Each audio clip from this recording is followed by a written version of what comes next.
42% considèrent que la France souffre de la mondialisation des échanges économiques.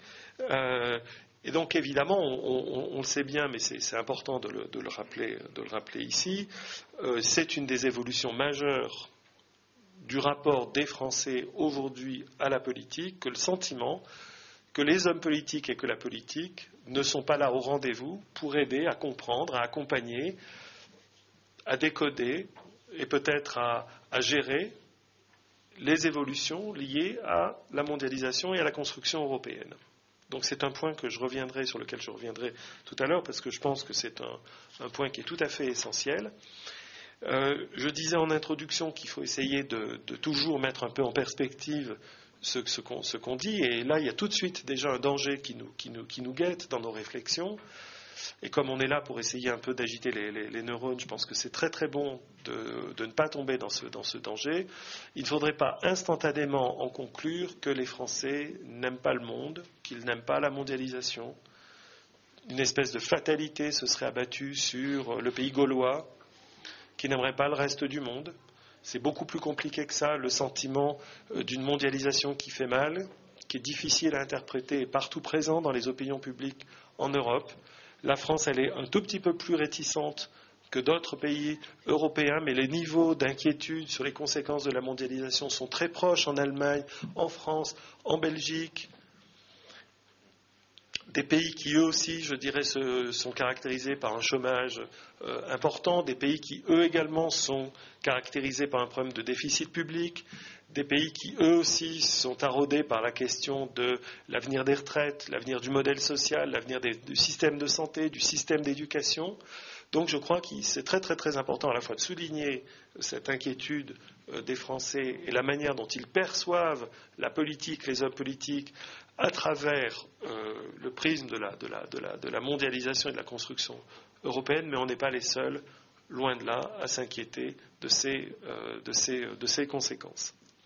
Alors ce sentiment d'une France qui ne tirait aucun profit des mouvements qui caractérisent le monde aujourd'hui, y compris pas seulement la mondialisation, y compris la construction européenne, c'est pas du tout l'apanage des milieux populaires, des milieux qui seraient, on va dire, les plus portés aux extrêmes politiques, qui seraient les plus sensibles à un discours hostile à tout ce qui est l'autre, l'étranger, la mondialisation, la mobilité des travailleurs et la mobilité des individus.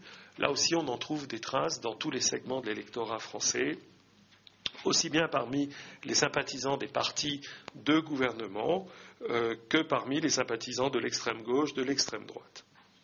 Bien. Alors, dans cette France qui apparaît principalement comme souffrant de tous les mouvements qui touchent le monde, c'est principalement, on va dire, la situation de concurrence économique et sociale qui est en cause. Et on a conduit une petite expérimentation dans nos enquêtes du CEVIPOF qui le montre bien, le baromètre politique français, c'est une enquête qui est réalisée auprès de très très gros échantillons. Les sondages dont vous entendez parler à la télé à longueur de journée sont réalisés sur des échantillons de 1000 personnes. Nous, on est sur des échantillons de 5500, 5600 personnes. Donc c'est une grosse machine. Et comme c'est une grosse machine, on se paye le luxe de faire des expérimentations, c'est-à-dire de poser des questions différentes à différents segments de nos échantillons. Donc on a fait une petite expérimentation où on demandait, pour certains, on leur a demandé ce qu'ils craignaient le plus dans la mondialisation, c'était la mobilité des travailleurs, ou est-ce qu'ils craignent le plus, c'est la mobilité des individus, c'est la mobilité des travailleurs qui est évidemment la plus, on va dire, la plus sensible et qui explique le plus cette crainte de la mondialisation. Et tout ça, évidemment, ça signifie que sans aucun doute, la figure inquiétante est beaucoup plus celle de l'immigré, on va dire, de celui qui vient prendre des positions sur le marché de l'emploi, plutôt que de celui qui vient visiter notre pays, plutôt que celui du businessman qui vient faire des affaires en France.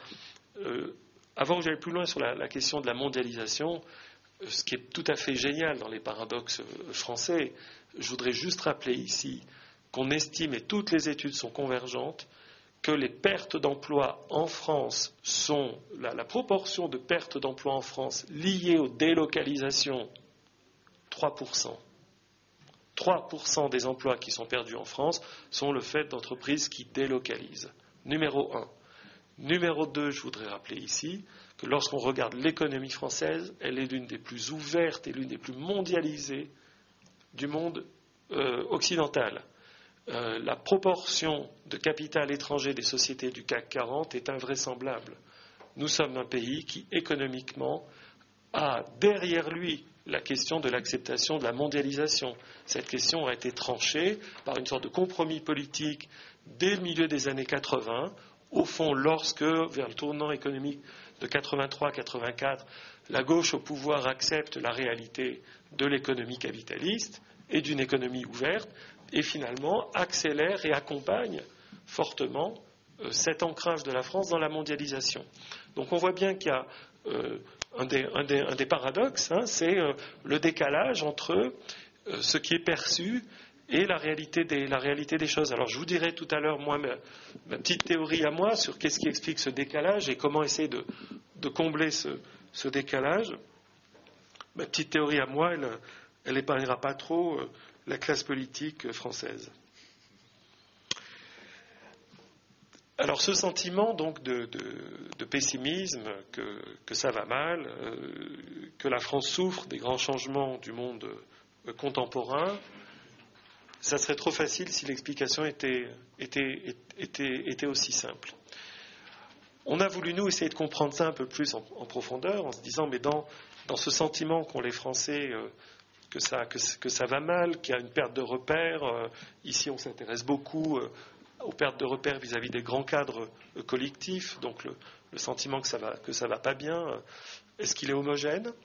Ou est-ce qu'il est lui-même traversé de multiples facettes, composé de multiples facettes, traversé par un certain nombre de ressorts et de clivages. Donc on a beaucoup travaillé cette question et on a toute une batterie d'indicateurs qui sont sur qu'est-ce qui va mal en France, qu'est-ce qui est en déclin, où est-ce que ça va pas bien. Et là on s'est aperçu qu'il y a au fond deux types de ressentiments et deux types de sentiments que ça ne va pas en France. Il y a quelque chose qui est plus, on va dire, de l'ordre du sentiment nostalgique sur l'identité nationale, sur la grandeur du pays, sur sa place dans le monde, sur son rôle dans le monde. Et nous voyons bien régulièrement que les hommes politiques français essayent de jouer de ce ressort, tentent de le réactiver régulièrement. Il y a une immense fierté nationale, globalement en France, de la position de Villepin à l'ONU, au moment de l'opposition à la guerre en Irak. Donc on réactive de temps en temps la fierté du coq gaulois qui se dresse sur ses pattes en disant je suis la France et je parle au reste du monde. Donc il y a une espèce de nostalgie de la grandeur de la France, l'idée que s'est installée que la France n'a plus le rang qu'elle avait auparavant dans le monde, mais ça c'est une facette qui a une certaine coloration politique. On va la trouver bien sûr cette idée beaucoup plus dans les segments de droite de l'électorat. Elle va se crisper en quelque chose autour de l'identité nationale dans les segments de l'extrême droite, bien sûr, ou de la droite souverainiste. Et puis il y a une autre composante qui, je crois, vous concerne très directement ici. C'est une composante plus sociale de qu'est-ce qui va mal en France, le système de santé, le système de protection sociale, l'éducation qui ne va pas bien, qui là, je dirais, c'est une facette et une connotation relativement différente de ce sentiment de déclin. On va la trouver plus présente dans les segments de gauche de l'électorat. On va bien sûr la rencontrer parmi ceux qui sont très préoccupés par les questions du pouvoir d'achat, par les questions de l'avenir du système de protection sociale, par ceux qui sont les plus concernés et les plus touchés, parmi les chômeurs notamment. Donc cette idée que la France est en déclin est tout sauf une idée qui est homogène. Elle est tout sauf une idée qui est partagée par tous de la même manière, mais derrière cette idée se cache différentes interprétations. On disait tout à l'heure, il n'y a pas une seule interprétation du communautarisme. Là, c'est la même chose. Il n'y a pas une seule interprétation de qu'est-ce que c'est que le déclin de la France. Et dans leurs analyses des données du baromètre politique français, Pascal Perrineau et Jérôme Jaffray, vous trouverez leurs analyses sur le site du CEVIPOF, disent au fond ces deux facettes, on peut les résumer en disant il y a l'idée d'un déclin de la France comme puissance, et puis il y a l'idée d'un déclin comme la France, comme un ensemble de valeurs et d'une communauté de valeurs. Parce qu'au fond, et ça c'est la comparaison de la France avec d'autres pays qui nous l'apprend. Lorsqu'on demande aux Français qu'est-ce que c'est qu'être Français, qu'est-ce que c'est qu'être Français là, je suis sûr que si on faisait l'expérience ici, qu'on faisait un tour de table et qu'on se disait les uns les autres qu'est-ce que c'est qu'être Français, va rapidement apparaître l'idée que les Français, c'est pas comme les Anglais, c'est pas comme les Anglo-Saxons, il y a l'idée d'une communauté, il y a l'idée d'une dimension sociale qui est forte, et tous le disent en France, y compris les électeurs, qui sont les plus acquis à l'idée qu'il y a trop de fonctionnaires en France, qu'il faut, pour que ça aille mieux, couper dans les effectifs de la fonction publique, qu'il faut libérer les énergies en France et les libérer de la tutelle oppressante d'une administration tétière. Mais on va trouver quand même que qu'est-ce que c'est qu'être français ? C'est une certaine forme de rapport à la communauté, c'est une certaine forme de rapport à des dimensions qui sont sociales. Et moi, plus j'avance dans essayer de comprendre le rapport compliqué des Français à la mondialisation et à l'intégration européenne, plus je pense qu'en France, c'est réalisé une espèce de combinaison. Quand est-ce qu'elle a eu lieu, je ne sais pas encore, mais c'est réalisé en France une espèce de combinaison où l'identité nationale et l'identité sociale sont très très très étroitement associées. On n'est pas du tout de ce point de vue-là, nous, comme les pays qui ont eu à défendre leur identité nationale contre une puissance dominatrice, les États baltes, par exemple. Quand on demande à quelqu'un dans les États baltes, à un Letton, à un Lituanien, qu'est-ce que c'est, il va vous dire d'abord c'est ne pas être russe. Bien sûr. Donc nous, on n'a pas cette composante qui est très... mais on a une espèce de mélange entre l'identité nationale et l'identité sociale. Je crois que tout ça, d'ailleurs, n'est pas en lien avec ce que Vincent a raconté juste avant. Je suis sûr qu'on trouverait intérêt à rapprocher les deux sujets. Comment est-ce que tout ça agit sur le lien avec la politique ? Parce qu'évidemment, il y a un lien très fort avec la politique. Nous avons observé, dans le même temps que nous avons observé ce très fort climat de pessimisme économique, un climat de très forte défiance envers le système politique. Alors là, il y a un certain nombre de chiffres qui doivent être rappelés, qui donnent un peu la mesure des enjeux de cette élection de 2007. Depuis le début que nous avons mesuré les opinions des Français vis-à-vis de la politique dans le cadre du baromètre politique français, depuis le début, on constate que de l'ordre des 2/3 des Français, c'est monté à 66% dans la première vague du baromètre, c'est autour de 62% aujourd'hui, déclarent qu'ils n'ont confiance ni dans la gauche ni dans la droite pour gouverner le pays dans les mois qui arrivent. De l'ordre des 2/3.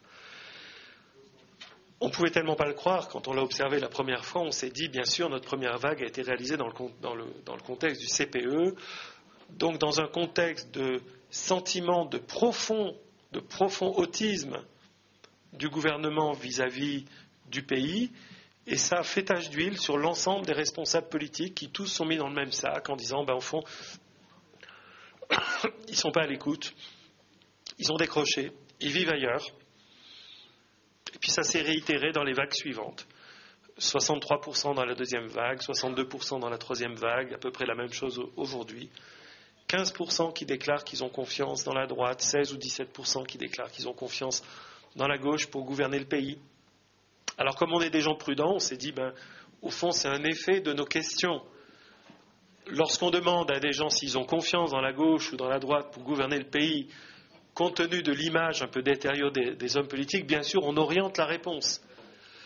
Alors on a d'autres indications qui vont un peu dans le même sens. On dit souvent les Français ne croient plus dans la gauche et la droite. Et on sait tous ici qu'il y a même un candidat qui monte, semble-t-il, alors il faudra voir jusqu'où il monte, mais qui dit, lui, au fond, ça veut dire que tout ça n'a plus d'importance, il faut réunir les gens de gauche et de droite de bonne volonté. 35% des électeurs français aujourd'hui refusent de se situer en termes de gauche et de droite quand on leur demande est-ce que vous êtes, donc nous dans nos indicateurs classiquement mesurés par le Cevipof depuis de nombreuses années, il y a ce qu'on appelle l'échelle gauche-droite, c'est-à-dire on présente aux gens qui répondent à nos enquêtes une forme d'échelle avec 7 barreaux et on leur dit voilà, on va du barreau qui est le plus à gauche au barreau qui est le plus à droite. Sur cette échelle, sur quel barreau vous vous situez? Donc aujourd'hui, on a plus d'un tiers qui refuse de se situer sur l'échelle en disant non, moi cette échelle me convient pas. Alors attention, il y a la possibilité sur cette échelle de se situer au centre.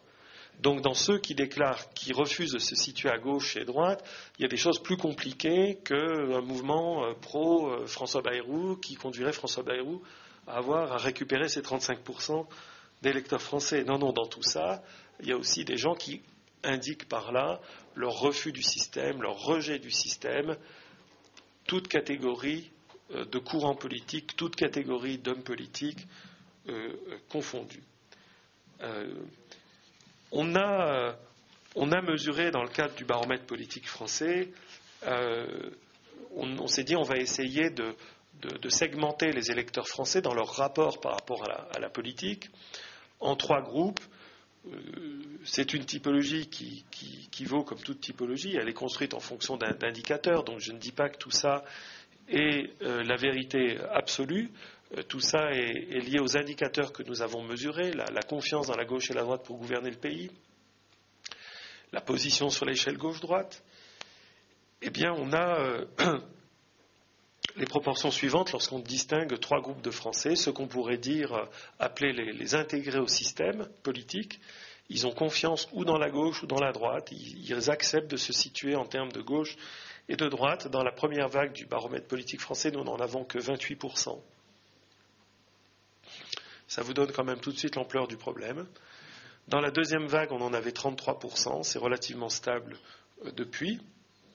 On a une catégorie qu'on peut appeler ceux qui sont les défiants du système. Alors les défiants du système, soit ils disent j'ai confiance dans la gauche ou la droite, mais moi je me classe pas dans ces catégories, ou l'inverse, ils acceptent de se classer dans ces catégories de la gauche et la droite, mais en même temps ils n'ont pas confiance dans la gauche et la droite pour gouverner le pays. Et là on en a plus d'un tiers, 37% dans la première vague, contexte CPE. Mais 35% par la suite. Et puis on a ceux qu'on pourrait qualifier entre guillemets de hors système. Ils n'ont confiance ni dans la gauche ni dans la droite, ni ils ne se sentent de gauche ou de droite. Dans la première vague, nous en avions 35%, dans la deuxième vague, et par la suite, nous en avons plus de 30%.